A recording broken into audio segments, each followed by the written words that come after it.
የእግዚአብሔር መልአክ ስሙ ድንቅ ነው። ለጦር አስነው ለማኑኤል እንደነገረው በመሠዊያው ነበልባል ውስጥ አረገ።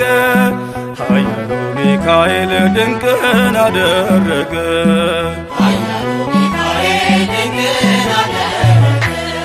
የእግዚአብሔር መልአክ ስሙ ድንቅ ነው። ለጦር አስነው ለማኑኤል እንደነገረው በመሠዊያው ነበልባል ውስጥ አረገ። ኃያሉ ሚካኤል ድንቅን አደረገ።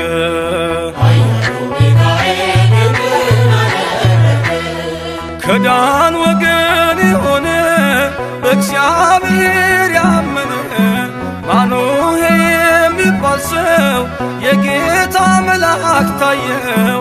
ሚስቱ መካን ነበረች፣ ልጅንም ያልወለደች።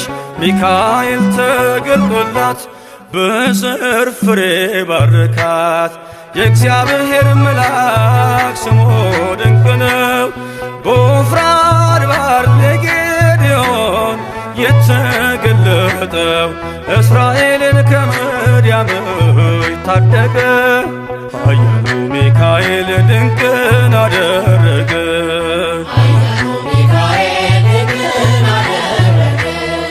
አንተ ጽኑ